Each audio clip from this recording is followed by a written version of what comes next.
며느리 될 여자가 손님을 길바닥에 밀쳤습니다. 그 장면만 본 시아버지는 결혼을 반대했죠. 하지만 그날 그녀가 지키고 있었던 건 생명이었습니다. 이야기 시작하기 앞서 여러분과 함께 채널을 키워나가고 싶습니다. 구독과 좋아요, 그리고 지금 어느 지역에서 보고 계신지 댓글로 알려주시면 저에게 큰 힘이 됩니다. 그럼 이야기를 시작하겠습니다. 한상만은 아들 지훈이 가져온 사진을 다시 한번 들여다봤어요. 사진 속 여자는 환하게 웃고 있었죠. 하지만 상만의 얼굴엔 미소 대신 깊은 주름만이 새겨져 있었습니다. 아버지, 선영이는 정말 좋은 사람이에요. 카페도 성실하게 운영하고 있고 무엇보다 마음씨가 따뜻한 사람입니다. 지훈의 말에도 상만은 고개를 끄덕이지 않았어요. 지금까지 수많은 사람들을 만나오며 터득한 한 가지 진리가 있었거든요. 사람은 겉모습으로 판단할 수 없다는 것, 특히 돈과 권력 앞에서는 누구든 변할 수 있다는 사실이죠. 상만의 머릿속엔 과거의 쓰라린 기억들이 스쳐 지나갔습니다. 처음엔 순수해 보였던 사람들이 나중에 어떻게 변했는지, 얼마나 많은 배신을 당했는지. 그런 일들이 한두 번이 아니었어요. 지훈아, 아버지가 그 여자를 직접 봐야겠다. 결혼은 평생 문제니까 신중해야 해. 아버지, 그런데 왜 직접 만나보시지 않으세요? 집에 초대해서. 아니야, 꾸민 모습 말고 진짜 모습을 봐야 한다. 사람은 누가 지켜보고 있다는 걸 모를 때 진짜 성격이 나오거든. 상만은 마음속으로 계획을 세웠습니다. 며칠 동안 그 여자가 운영하는 카페 주변에서 머물며 진짜 모습을 관찰해보기로 한 거예요. 마침 카페 옆에는 오래된 구두 수선집이 있었고 그곳 주인과는 10여 년 전부터 알고 지내던 사이였죠. 사람의 진짜 모습은 일상에서 나온다. 손님이 없을 때, 직원들과 있을 때, 힘들 때. 그런 순간들을 봐야 한다. 다음 날 오전 9시 상만은 평소보다 수수한 옷차림으로 구두 수선집을 찾았습니다. 정장 대신 평범한 점퍼를 입고 고급 시계도 빼고 왔어요. 주인 박 사장은 반갑게 맞아줬죠. 어머, 회장님이 이런 곳까지 직접 오시다니요. 무슨 일이세요? 박 사장, 부탁이 하나 있어요. 며칠 동안 여기서 일 좀 도와줄 수 있을까요? 옆 카페 사장을 좀 지켜보고 싶은데. 박 사장은 고개를 끄덕였습니다. 아, 아드님 결혼 상대방이시군요. 그럼 손님들 구두 바꿔주는 일이나 간단한 정리 정도는 하실 수 있겠죠? 물론이에요. 젊었을 때 공장에서 일해봤으니까 그 정도는 할 수 있습니다. 이렇게 상만의 비밀 관찰이 시작됐어요. 첫날부터 상만은 선영의 행동 하나하나를 유심히 지켜봤습니다. 구두 수선집 유리창 너머로 보이는 카페 안 풍경이 한눈에 들어왔거든요. 선영은 손님들에게 정말 친절했어요. 어린 학생부터 나이 든 어르신까지 누구에게나 밝은 미소로 대했죠. 어서 오세요 하는 인사소리가 여기까지 들렸을 정도였습니다. 카페 직원인 유라에게도 언니처럼 따뜻하게 대하는 모습이 인상적이었어요. 점심시간이 되자 손님들이 몰려들었습니다. 바쁜 와중에도 선영은 실수하는 유라를 다그치지 않고 오히려 괜찮다, 천천히 해도 되라며 달래주더군요. 하지만 상만의 마음속엔 여전히 의심의 그림자가 드리워져 있었어요. 요즘 젊은 사람들은 연기도 잘해. 겉으로 보이는 게 다가 아니야. 상만의 뇌리에는 과거의 일들이 선명하게 떠올랐습니다. 회사 간부 중에 처음엔 성실하고 정직해 보였던 사람이 나중에 횡령을 저질렀던 일, 아들 지훈의 전 여자친구가 처음엔 순수해 보였지만 결국 돈 때문에 헤어진 일. 그런 일들이 한두 번이 아니었거든요. 며칠 더 지켜봐야겠어. 진짜 모습은 일상의 작은 순간들에서 드러나는 법이니까. 상만은 구두 한 켤레를 정성스럽게 닦으며 생각했습니다. 이번만큼은 실수할 수 없다는 마음이 간절했어요. 아들의 평생 행복이 달린 문제니까요. 이틀째 되는 날, 상만은 더욱 자세히 선영을 관찰했어요. 아침 8시부터 카페가 문을 열었는데 선영은 그보다 1시간 일찍 와서 준비를 하더군요. 빵을 구워내는 냄새가 골목 전체에 퍼졌죠. 사장님, 오늘도 일찍 오셨네요. 유라가 9시에 출근하며 인사했습니다. 응, 아침에 오는 단골 할머니가 계시거든. 그분이 좋아하시는 식빵 구워놨어. 선영의 대답을 들으며 상만은 속으로 중얼거렸어요. 손님 하나를 위해 일찍 나와서 빵을 굽는다고. 진짜일까 아니면 보여주기 위한 연기일까? 오전 10시쯤 80대로 보이는 할머니 한 분이 지팡이를 짚고 카페에 들어섰습니다. 선영은 반갑게 일어나 할머니를 맞았어요. 할머니, 어서 오세요. 오늘도 식빵 한 덩어리 드릴게요. 얘야, 고마워. 우리 손자가 이 식빵을 얼마나 좋아하는데. 그런데 돈을 좀 적게 받는 것 같은데 괜찮겠어? 할머니, 걱정 마세요. 어차피 남는 거 버리는 것보다 할머니가 가져가시는 게 낫죠. 상마는 이 대화를 들으며 복잡한 마음이 들었습니다. 저런 식으로 장사해서 돈이 남을까? 아니면 정말 마음씨가 착한 건가? 점심시간이 지나고 손님이 뜸해지자 선영은 유라에게 말했어요. 유라야, 오늘 오후에 병원 가야 한다고 했지? 일찍 가도 돼. 혼자서도 충분히 할 수 있어. 언니, 정말 괜찮아요? 오후에 학생들 많이 올 텐데. 괜찮아, 괜찮아. 엄마 검진이 더 중요하지. 빨리 가. 유라가 고마워하며 나간 뒤 선영은 혼자서 카페를 정리하기 시작했습니다. 테이블을 닦고 바닥을 쓸고 원두를 갈아놓고 쉴 틈 없이 움직이더군요. 상마는 구두를 수선하는 척하면서 계속 지켜봤어요. 직원이 없을 때가 진짜 모습을 보는 때다. 이럴 때 짜증을 내거나 대충하는 사람들이 많은데 오후 3시쯤 중학생으로 보이는 아이들 5명이 몰려들었습니다. 시끄럽게 떠들며 들어와서는 음료 하나씩만 주문했어요. 그러고는 2시간 넘게 앉아서 숙제를 하며 떠들어댔죠. 다른 손님들이 불편해할 만한 상황이었는데 선영은 한 번도 나가라고 하지 않았습니다. 오히려 중간중간 물을 가져다주고 숙제 힘들지? 화이팅! 이라며 응원해주더군요. 저렇게 하면 다른 손님들이 싫어할 텐데 장사가 되겠나? 하지만 신기하게도 다른 손님들은 불편해하지 않았어요. 오히려 젊은 사장님 참 착한 애라며 좋아하는 모습이었죠. 저녁 6시가 되자 아이들이 인사하며 나갔습니다. 사장님, 내일도 와도 돼요. 그럼 언제든 와. 난 다른 손님들한테 방해 안 되게 조용히 해야 해. 네, 알겠어요. 아이들이 나간 뒤 선영은 그들이 앉았던 자리를 깨끗하게 치웠습니다. 테이블에 떨어진 지우개 가루까지 하나하나 닦아내더군요. 상마는 점점 혼란스러워졌어요. 정말 착한 건가 아니면 평판 관리를 위한 연기인가? 40년 가까이 사업을 해오며 터득한 직감으로는 진짜 같았지만 아직 확신할 수는 없었죠. 내일부터 더 자세히 봐야겠어. 사람은 며칠 지나면 본색이 나오게 되어 있으니까. 상마는 하루 종일 관찰한 내용들을 머릿속으로 정리했습니다. 선영의 행동 하나하나가 계산된 것인지 아니면 진심에서 우러나온 것인지 아직은 판단하기 어려웠어요. 밤 9시 카페 문을 닫은 선영은 혼자서 설거지와 청소를 마저 했습니다. 아무도 보지 않는 상황에서도 성의껏 하는 모습이었어요. 마지막에는 내일 사용할 원두까지 미리 준비해놓고서야 불을 끄고 나갔죠. 아무도 안 볼 때도 저렇게 하는 걸 보면 혹시 정말 성실한 사람인가?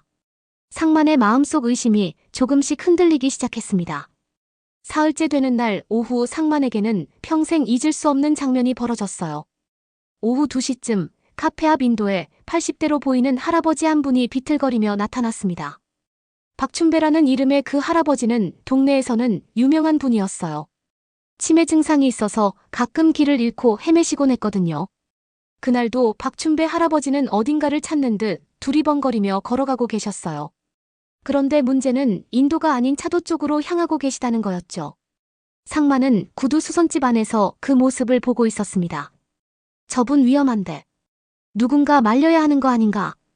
바로 그때 카페에서 선영이 뛰어나왔어요. 손에는 행주를 들고 있었는데 설거지를 하다가 급히 나온 모습이었죠. 할아버지, 어디 가세요? 선영이 다가가서 말을 걸었지만 박춘배 할아버지는 혼란스러운 표정으로 계속 차도 쪽으로 걸어가려고 했어요. 집에 가야 해. 아들이 기다리고 있어. 할아버지, 저쪽은 위험해요. 차가 다니는 길이에요.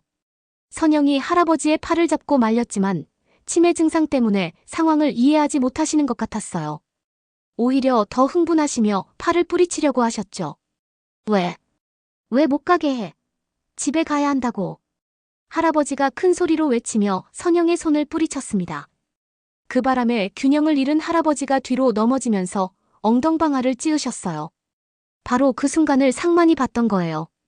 상만의 눈에는 선영이 할아버지를 밀어서 넘어뜨린 것처럼 보였습니다. 할아버지가 바닥에 주저앉아 있고 선영이 그 앞에 서 있는 모습. 더구나 할아버지가 큰 소리로 왜 못 가게 해? 라고 외치는 소리까지 들렸으니까요. 저게 뭐야? 저 여자가 노인분을 밀쳤다고. 상만은 깜짝 놀라며 자리에서 일어났어요. 하지만 구두 수선집에서 나가기까지 몇 초의 시간이 걸렸죠. 그 사이 선영은 재빨리 할아버지를 도와 일으켰습니다. 할아버지, 괜찮으세요? 다치신 곳은 없어요? 아, 아파. 다리가 아파. 죄송해요, 할아버지. 제가 조심스럽게 못 도와드렸네요. 잠깐만 기다리세요. 선영은 급히 카페로 들어가서 의자를 가져왔어요. 할아버지를 앉게 한 다음 다친 곳은 없는지 살펴봤죠. 하지만 상만이 밖으로 나왔을 때는 이미 상황이 정리된 후였습니다. 선영이 할아버지를 의자에 앉히고 물을 가져다 드리는 모습만 보였어요. 분명히 저 여자가 할아버지를 밀쳤는데 지금은 친절하게 도와주는 척하고 있잖아. 이게 바로 위선이야. 상만의 마음속에서는 경보가 울렸습니다. 지금까지 지켜본 선영의 모습이 모두 가면이었다는 생각이 들었어요. 할아버지, 집이 어디세요? 제가 데려다 드릴게요.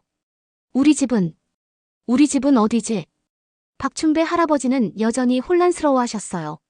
선영은 주변을 둘러보다가 지나가는 아주머니에게 물었죠.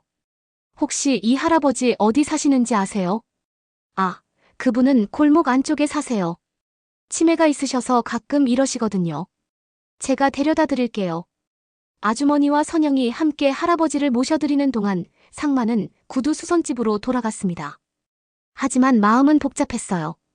처음에 분명히 할아버지를 밀쳤으면서 지금은 착한 사람인 척하고 있어. 이런 게 바로 이중인격자야. 지훈이가 이런 여자와 결혼한다고. 상만의 머릿속에는 확신이 자리 잡았습니다. 선영이 위선적인 사람이라는 확신 말이에요.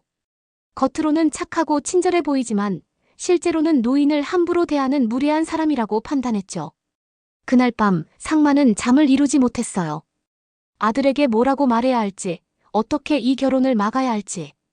온갖 생각이 머릿속을 스쳐 지나갔습니다. 내일 한 번 더 확인해보자. 오늘 본 게 맞다면 분명히 또 다른 모습을 보여줄 거야. 넷째 날 저녁 상만의 확신을 더욱 굳혀주는 사건이 일어났어요. 오후 6시쯤 술에 취한 40대 남자가 카페에 들어왔습니다. 최정호라는 그 남자는 동네에서 유명한 문제인물이었어요. 평소에도 술 마시고 이곳저곳에서 시비를 걸어대곤 했거든요. 사장님, 소주 한 병 주세요. 최정호가 큰 소리로 외쳤지만 선영은 정중하게 대답했어요. 죄송하지만 저희는 카페라서 술은 안 파세요. 커피나 음료수는 드릴 수 있는데. 뭐, 술도 안 파는 게 무슨 가게야? 그럼 커피라도 줘. 최정호는 비틀거리며 테이블에 앉았습니다. 선영이 커피를 가져다 주자 그는 한 모금 마시고는 얼굴을 찌푸렸어요. 이게 뭐야? 맛도 없네. 돈 내고 이런 거 마시라고. 다른 손님들이 불편해하는 것이 눈에 보였어요. 특히 구석에 앉아있던 여대생들은 무서워하는 기색이 역력했죠. 그때 유라가 나서려고 했습니다. 손님, 다른 분들께 피해가 되고 있어요. 조용히 해주시거나 나가주세요. 뭐? 이 어린 것이 감히 나한테. 최정호가 갑자기 일어나서 유라의 팔을 붙잡았어요. 유라는 깜짝 놀라며 뒤로 물러섰지만 최정호는 놓아주지 않았죠. 야, 너 몇 살이야? 어른한테 반말하는 게 어디 있어? 손님, 놓아주세요. 아파요. 유라가 무서워하며 애원했지만 취한 최정호는 더욱 거세게 팔을 잡아당겼어요. 바로 그때 선영이 나섰습니다. 지금 당장 손 놓으세요. 선영의 목소리가 카페 안에 울려 퍼졌어요. 평소의 부드러운 모습과는 전혀 다른 단호하고 강한 어조였죠. 뭐, 사장이 뭘 어쩌겠다고. 제가 경찰 부를 거예요. 지금 당장 나가세요. 선영이 휴대폰을 들자 최정호는 비웃으며 말했어요. 경찰? 뭔 죄로? 내가 뭘 잘못했는데. 하지만 선영은 물러서지 않았습니다. 오히려 최정호에게 한 발 더 다가갔어요. 손님이 술 취해서 직원을 괴롭히고 있잖아요. 이건 분명한 범죄예요. 이 여자가 정말. 알았어, 나갈게. 하지만 기억해둬. 최정호가 유라의 손을 놓고 나가려는 순간 비틀거리며 넘어질 뻔했어요. 선영이 재빨리 최정호의 팔을 잡아 균형을 잡아줬지만 최정호는 이를 밀치는 것으로 받아들였죠. 왜 나를 밀어? 너 지금 나한테 손댔지? 손님, 넘어지실까봐 도와드린 거예요. 하지만 최정호는 들으려 하지 않았어요. 오히려 더 큰 소리로 떠들며 선영을 비난했죠. 상마는 이 광경을 구두 수선집에서 지켜보고 있었어요. 하지만 그가 본 것은 일부분에 불과했습니다. 선영이 최정호와 몸싸움을 벌이는 듯한 모습, 그리고 최정호가 왜 나를 밀어? 라고 외치는 소리. 또 시작이군. 어제는 노인을, 오늘은 손님을 폭행하다니. 상만의 마음속에서 선영에 대한 부정적인 감정이 더욱 커졌어요. 어제 본 것과 오늘 본 것을 종합하면 선영은 분명 성질이 급하고 폭력적인 성향이 있다고 판단했죠.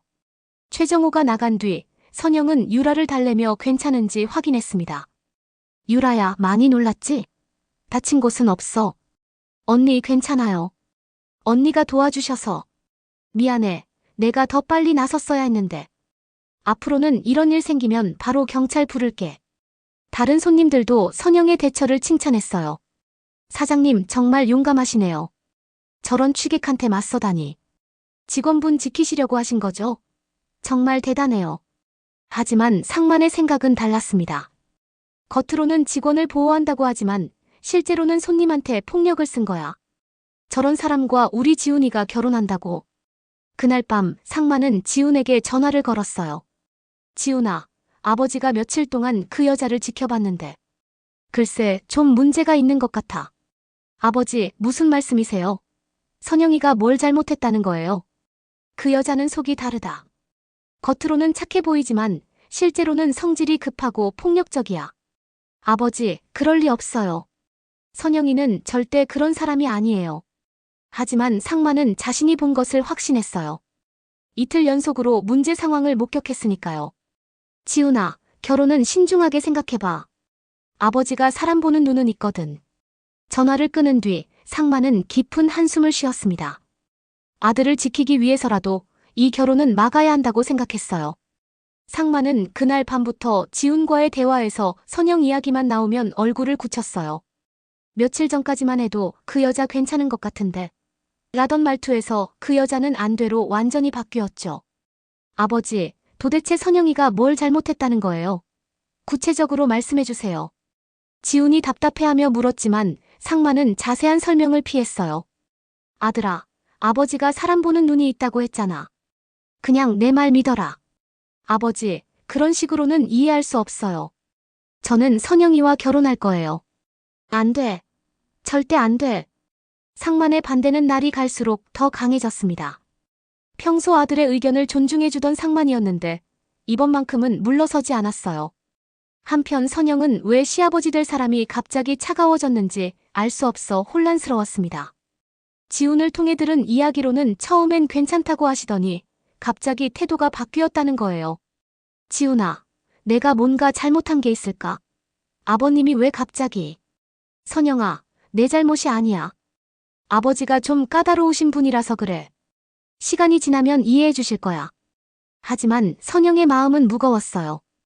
결혼을 앞두고 시아버지의 반대를 받는다는 것이 얼마나 부담스러운 일인지. 밤마다 잠을 이루지 못했죠. 카페에서 일할 때도 마음이 편하지 않았습니다. 혹시 시아버지가 또 지켜보고 있는 건 아닌지 실수라도 하면 어떡하나 하는 걱정이 들었어요. 언니, 요즘 왜 이렇게 힘들어 보여요? 유라가 걱정스럽게 물었습니다. 응? 아니야, 괜찮아. 그냥 좀 피곤해서. 하지만 유라의 눈에는 선영이 많이 힘들어하는 것이 보였어요. 평소의 밝은 모습이 많이 사라졌거든요. 상만은 여전히 구두 수선집에서 선영을 지켜보고 있었습니다. 하지만 이제는 의심의 눈으로만 바라봤어요. 선영이 아무리 친절하게 손님을 대해도 연기하고 있다고 생각했고 직원을 챙겨줘도 보여주기 위한 것이라고 여겼죠. 박 사장, 저 여자 정말 문제가 많아요. 우리 아들이 저런 여자와 결혼한다니. 박 사장은 고개를 갸우뚱했어요. 회장님, 제가 보기엔 그 사장님 참 착해 보이는데요. 동네 사람들도 다들 좋게 말하고. 그게 다 가면이에요. 진짜 모습은 따로 있다고요. 상만은 자신이 본 것에 대한 확신이 있었어요.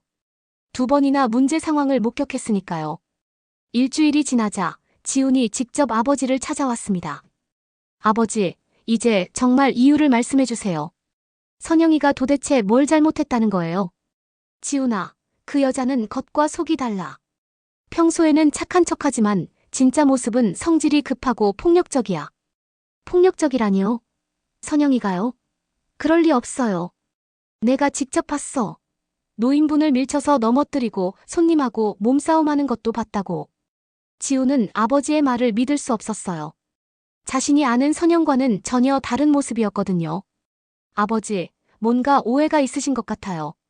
선영이는 절대 그럴 사람이 아니에요. 오해가 아니야. 내가 두 눈으로 똑똑히 봤다고. 부자 간의 갈등은 점점 깊어졌습니다. 상마는 더욱 완고해졌고 지훈은 아버지를 이해할 수 없었어요. 그 사이 선영은 카페에서 일하면서도 마음이 무거웠습니다. 결혼 준비는 멈춰있고 지훈도 점점 지쳐가는 모습이었어요. 언니, 정말 괜찮아요? 요즘 너무 힘들어 보이는데. 유라가 또다시 걱정했습니다. 유라야, 고마워. 조금만 더 견디면 괜찮아질 거야. 하지만 선영 자신도 언제까지 이 상황이 계속될지 알 수 없었어요. 시아버지의 반대가 이렇게 강할 줄은 몰랐거든요. 상마는 매일 구두 수선집에 나와서 선영을 감시했습니다. 뭔가 또 다른 문제점을 찾아내려고 했어요. 하지만 며칠이 지나도 특별한 일은 일어나지 않았죠. 혹시 내가 지켜보고 있다는 걸 알고 조심하는 건가? 상만의 의심은 끝이 없었습니다. 선영에 대한 첫인상이 나빠진 이상 무엇을 해도 부정적으로 해석했어요. 결국 이 상황은 누군가 나서지 않으면 해결될 수 없어 보였습니다. 유라는 더 이상 지켜볼 수 없었어요. 선영이 하루하루 시들어가는 모습을 보니 마음이 아팠거든요. 며칠 전부터는 아예 잠도 제대로 못 자는 것 같았어요. 언니, 이러다 몸까지 상해요. 도대체 무슨 일인지 말해줘요. 유라야, 그냥. 결혼 준비가 좀 복잡해서 그래. 하지만 유라는 더 자세한 이야기를 들었어요. 지훈이 어제 카페에 와서 상황을 설명해줬거든요. 선영아, 아버지가 너를 오해하고 계셔. 노인분을 밀쳤다거나 손님과 몸싸움을 했다거나 그런 말씀을 하시는데 넌 절대 그럴 사람이 아니잖아. 그 이야기를 들은 유라는 깜짝 놀랐어요. 언제 그런 일이 있었나 생각해보니 며칠 전 일들이 떠올랐거든요. 아, 박춘배 할아버지 일이랑 그 취객 일을 말하는 거구나. 유라는 그 상황들을 정확히 기억하고 있었어요.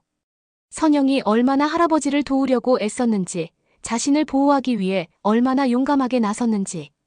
이건 오해야. 완전히 잘못 본 거라고. 유라는 즉시 해결책을 생각했습니다. 요즘에는 어디든 CCTV가 있잖아요. 분명히 그때 상황이 녹화되어 있을 거예요. 다음 날 아침 유라는 일찍 출근해서 주변을 살펴봤어요.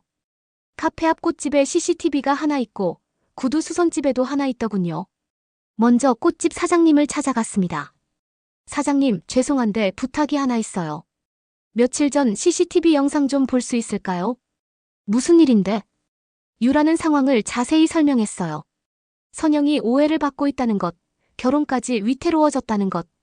아, 그런 일이 있었구나. 그럼 날짜가 언제였지? 지난주 목요일 오후 2시쯤이었어요. 꽃집 사장님은 흔쾌히 CCTV를 확인해줬어요. 그리고 그 영상 속에는 명확하게 담겨 있었습니다. 선영이 박춘배 할아버지를 차도에서 구하려고 애쓰는 모습, 할아버지가 흥분해서 혼자 넘어지는 모습. 이거 봐요.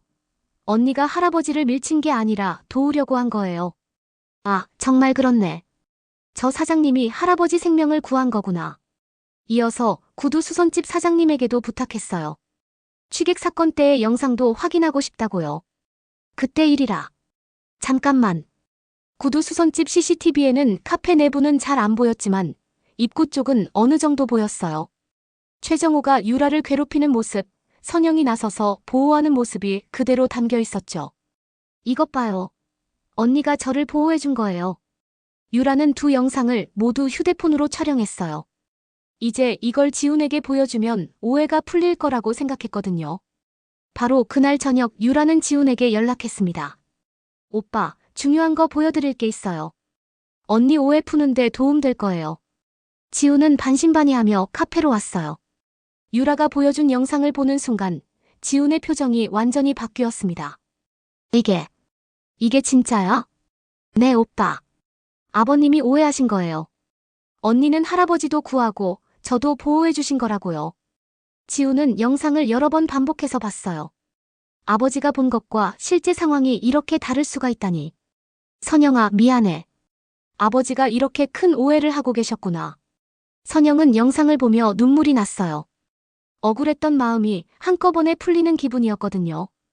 이제 아버님께 보여드릴 수 있겠죠? 그럼 당연히 보여드려야지. 아버지가 얼마나 놀라실까. 지훈은 바로 다음 날 아버지를 만나기로 했어요. 이 영상만 보여드리면 모든 오해가 풀릴 거라고 확신했거든요. 유라는 마침내 웃을 수 있었어요. 언니, 이제 괜찮아져요. 아버님이 오해를 푸시면 결혼도 순조롭게 진행될 거예요. 유라야, 정말 고마워. 내가 아니었으면 어떻게 될 뻔했을까. 언니가 저한테 얼마나 잘해주시는데요. 이 정도는 당연하죠. 하지만 진짜 중요한 건 상만의 반응이었어요. 과연 이 영상을 보고도 마음을 바꿀까요? 아니면 다른 핑계를 대며 여전히 반대할까요? 지우는 긴장된 마음으로 내일을 기다렸습니다. 다음 날 오후 지우는 떨리는 마음으로 아버지 사무실을 찾았어요. 휴대폰에는 유라가 찾아준 CCTV 영상이 들어있었죠. 아버지, 중요한 이야기가 있어서 왔어요. 상만은 여전히 차가운 표정이었습니다. 또 그 여자 이야기냐? 내 생각은 바뀌지 않을 거야. 아버지, 그 전에 이것부터 보세요. 지훈이 휴대폰을 꺼내서 첫 번째 영상을 틀었어요. 박춘배 할아버지를 구하는 장면이었죠. 처음에 상만은 시큰둥한 표정으로 보고 있었어요. 하지만 영상이 진행되면서 점점 표정이 굳어졌습니다. 이건 뭐야? 아버지가 오해하신 거예요. 선영이는 할아버지를 밀친 게 아니라 차도에서 구하려고 했던 거예요. 영상 속에서는 선영이 할아버지를 필사적으로 말리는 모습이 선명하게 보였어요. 그리고 할아버지가 흥분해서 혼자 넘어지는 것도 그대로 담겨 있었죠. 상만의 얼굴이 점점 창백해졌습니다. 그리고 이것도 보세요. 지훈이 두 번째 영상을 틀었어요. 취객이 유라를 괴롭히고 선영이 나서서 보호하는 장면이었죠. 선영이는 직원을 보호한 거예요. 폭력을 쓴 게 아니라요. 영상을 다 본 상만은 한동안 말을 하지 못했어요. 자신이 얼마나 큰 오해를 했는지 깨달았거든요. 내가 이렇게 잘못 봤단 말이냐. 아버지, 사람은 누구나 실수할 수 있어요.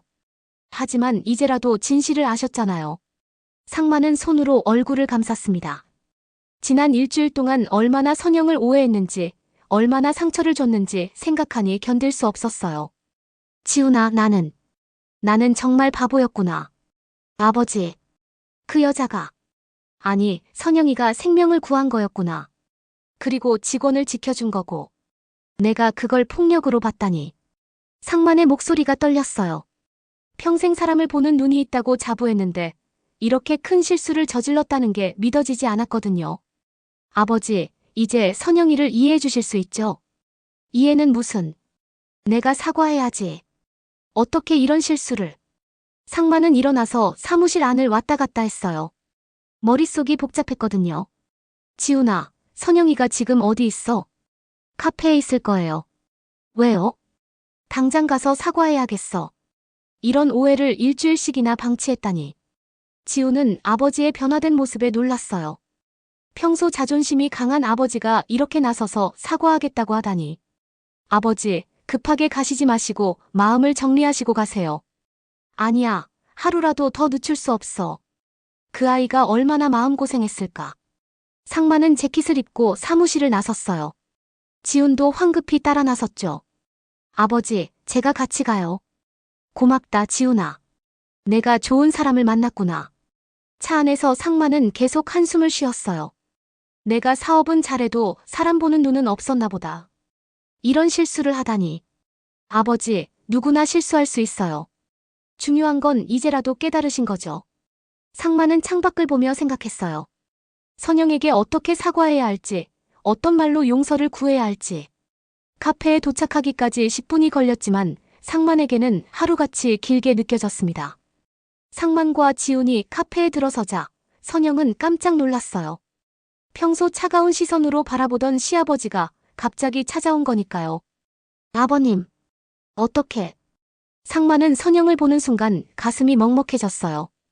지난 일주일 동안 이 여자가 얼마나 힘들었을까 하는 생각이 들었거든요. 선영아, 앉자. 아버지가 할 말이 있어. 선영은 불안한 마음으로 의자에 앉았어요. 혹시 또 무슨 안 좋은 이야기를 하시는 건 아닌지. 상만은 한참 동안 말을 꺼내지 못했습니다. 어디서부터 시작해야 할지 모르겠더군요. 선영아, 아버지가. 아니, 내가 너한테 큰 잘못을 했어. 예. 지난 일주일 동안 너를 오해했다. 정말 큰 오해를. 상만이 지훈에게서 본 영상 이야기를 차근차근 설명했어요.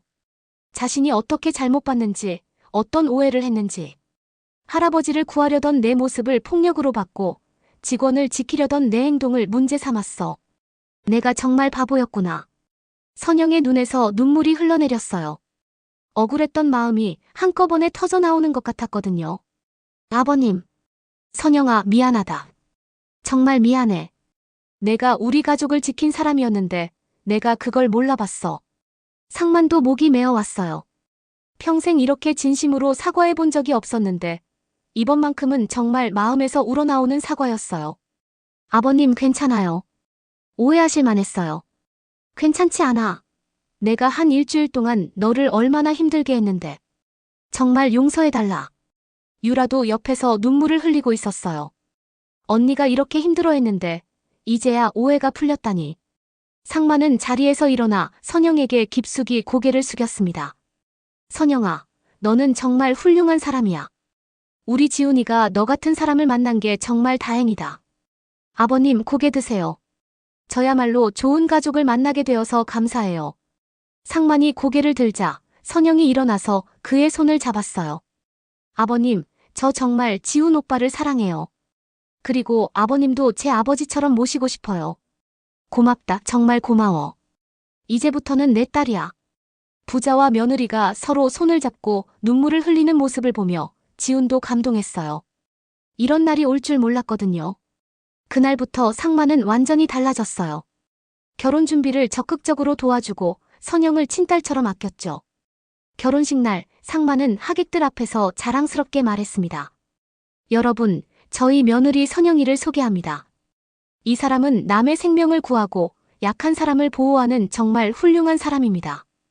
저희 집안의 자랑이에요. 박수가 터져나왔고 선영은 감동해서 또 눈물을 흘렸어요. 결혼식이 끝나고 가족 사진을 찍을 때였어요. 상만, 지훈, 선영, 그리고 유라까지 함께 찍었죠. 자, 웃으세요. 행복한 가족 사진이에요. 사진기사의 말에 네 사람 모두 환하게 웃었어요. 그 웃음 속에는 오해와 갈등을 넘어선 진짜 가족의 사랑이 담겨 있었습니다. 상만은 사진을 찍으며 생각했어요. 사람을 판단할 때는 정말 조심해야겠구나. 겉으로 보이는 게 전부가 아니야. 선영은 이제 진짜 가족이 되었다는 기쁨에 가슴이 벅찼어요. 힘든 시간도 있었지만 결국 모든 게 잘 풀렸죠. 지훈은 아내와 아버지가 화해하는 모습을 보며 행복했어요. 이제 정말 완전한 가족이 되었다는 생각이 들었거든요. 유라는 언니의 행복한 모습을 보며 뿌듯했어요. 자신이 찾은 증거가 이 모든 걸 가능하게 했다는 생각에 자부심도 느꼈죠. 며칠 후 상만은 구두 수선집 박 사장을 찾아갔어요. 박 사장, 그동안 고마웠어요. 덕분에 좋은 며느리 제대로 봤습니다. 회장님, 결국 잘 되셨네요. 다행이에요. 네, 정말 다행이죠. 거의 큰일 날 뻔했어요. 상만은 이제 선영의 카페에 자주 들렀어요. 커피도 마시고 손님들과 대화도 나누며 즐거운 시간을 보냈죠. 아버님, 커피 맛있으세요? 응, 정말 맛있어. 우리 며느리 솜씨가 최고야. 상만의 자랑스러운 목소리가 카페 안에 울려 퍼졌고 선영은 행복한 미소를 지었습니다. 이렇게 오해에서 시작된 이야기는 진실과 사랑으로 아름답게 마무리되었어요. 때로는 우리가 본 것이 전부가 아닐 수 있다는 교훈을 남기면서 말이죠.